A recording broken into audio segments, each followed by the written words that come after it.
Hello friends, welcome back to my channel NN square. ஒவ்வொரு உணவிற்கும் சிறந்த சுவை தாருங்கள். இன்னைக்கு நீங்கள் வீடியோவில் பார்க்க போகிற ரெசிபி மீன் குழம்பு. ரொம்ப ஈஸி அண்ட் குயிக்காக எப்படி பண்ணுறதுன்னு பார்க்கலாம். இன்றைக்கி நான் மண் சட்டியில் தான் மீன் குழம்பு வைக்க போகிறேன். அதுக்கு ஃபர்ஸ்ட் ஸ்டவ்வில் ஒரு மண் சட்டி வச்சு 3 டேபிள் ஸ்பூன் ஆயில் ஆட் பண்ணிக்கிறேன். ஆயில் நல்லா சூடான உடனே 1 டேபிள் ஸ்பூன் கடுகு உளுத்தம் பருப்பு, 1 டேபிள் ஸ்பூன் வெந்தயம், 1 கைப்பிடி அளவு கருவேப்பிலை, பொடியாக கட் பண்ண பூண்டு, இது எல்லாமே சேர்த்து நல்லா வதக்கிக்கோங்க. ஒரு 2 மினிட்ஸ்க்கு எண்ணெயிலேயே பூண்டை நல்லா வதக்கிக்கோங்க. அப்போ தான் டேஸ்ட்டு ரொம்பவே சூப்பராக இருக்கும். இப்போ நம்மளோட பூண்டு நல்லா வதங்கிடுச்சு. இப்போ நம்ம பொடிசாக கட் பண்ணி வச்சுருக்கிற வெங்காயத்தை இதில் சேர்த்துக்கலாம். வெங்காயம் சீக்கிரமாக வதங்குறதுக்காக 1 டேபிள் ஸ்பூன் சால்ட் ஆட் பண்ணிக்கிறேன். வெங்காயம் நல்லா பொன்னிறம் ஆகிற வரைக்கும் நல்லா வதக்கிக்கோங்க. வெங்காயம் நல்லா வதக்கியாச்சு. இப்போ நம்ம கட் பண்ணி வச்சுருக்கிற தக்காளியை இதில் சேர்த்துக்கலாம். இப்போ இதையும் ஒரு 2 மினிட்ஸ்க்கு நல்லா வதக்கிக்கோங்க. தக்காளி எல்லாம் நல்லா மசிஞ்சு போகணும், அந்த மாதிரி வதக்கிக்கோங்க. தக்காளி எல்லாமே நல்லா வதக்கியாச்சு. இந்த ஸ்டேஜில் நம்ம வச்சுருக்கிற மசாலா பவுடர்ஸ் எல்லாமே ஆட் பண்ணிக்கலாம். 2 டேபிள் ஸ்பூன் குழம்பு மிளகாய்த்தூள், 2 டேபிள் ஸ்பூன் வெறும் மிளகாய்த்தூள், 1/2 டேபிள் ஸ்பூன் மஞ்சத்தூள்.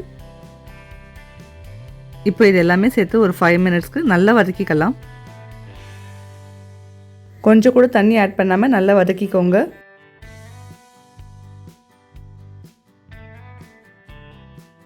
இப்போ பாருங்கள், நம்மளுடைய மசாலாவிலேருந்து எண்ணெய் பிரிஞ்சு மேலே வந்திருக்கு. இந்த ஸ்டேஜில் நம்ம கரைச்சி வச்சுருக்கிற புளி தண்ணியை உள்ளே சேர்த்துக்கலாம்.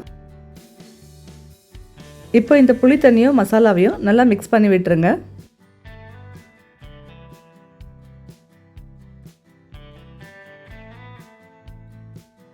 இப்போ 2 பச்சை மிளகாவை நடுவில் கீறி உள்ளே சேர்த்துக்கலாம். மூடி போட்டு க்ளோஸ் பண்ணி ஒரு 5 மினிட்ஸ்க்கு குழம்பை நல்லா கொதிக்க விடலாம். 5 மினிட்ஸ் ஆகிடுச்சு. இப்போ ஓப்பன் பண்ணி பார்த்துடலாம். பாருங்கள், நம்மளுடைய குழம்பு நல்லாவே கொதிக்குது. புளி தண்ணியோடைய பச்சை வாடை எல்லாமே போயிடுச்சு. இந்த ஸ்டேஜில் நான் ஆல்ரெடியே மேரினேட் பண்ணி வச்சுருக்கிற மீனை எடுத்து இந்த குழம்புல சேர்த்துக்கலாம். தேவையான அளவு உப்பு, மிளகாய்த்தூள் சேர்த்து இன்றைக்கி நான் மீனை மேரினேட் பண்ணிட்டேன்.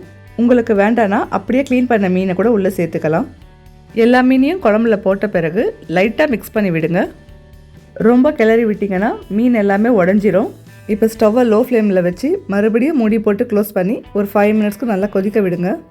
இப்போ 5 மினிட்ஸ் ஆகிடுச்சு. ஓப்பன் பண்ணி பார்த்துடலாம். பாருங்கள், எண்ணெய் பிரிஞ்சு மேலே வந்து நம்மளுடைய குழம்பு எவ்வளோ சூப்பராக ரெடியாக இருக்குன்னு சொல்லிட்டு மீன் கூட நல்லா வெந்திருக்கு. இப்போ மல்லி இலையை மேலே தூவி ஸ்டவ்வை ஆஃப் பண்ணிடலாம். அவ்வளோதாங்க, சுவையான மீன் குழம்பு இப்போ ரெடி ஆகிடுச்சு. இந்த மீன் குழம்பு சுட சுட சாப்பாடு, இட்லி, தோசை எது கூட வச்சு சாப்பிட்டாலும் சூப்பராக இருக்குங்க. இந்த ரெசிபி பிடிச்சிருந்தா மறக்காமல் சேனலை சப்ஸ்கிரைப் பண்ணிக்கோங்க. மீண்டும் ஒரு சுவையான ரெசிபியில் உங்களை சந்திக்கும் வரை உங்களிடமிருந்து விடைபெறுவது NN ஸ்கொயர். நான் உங்கள் Nasira Naim. Keep supporting us. Tata, bye by.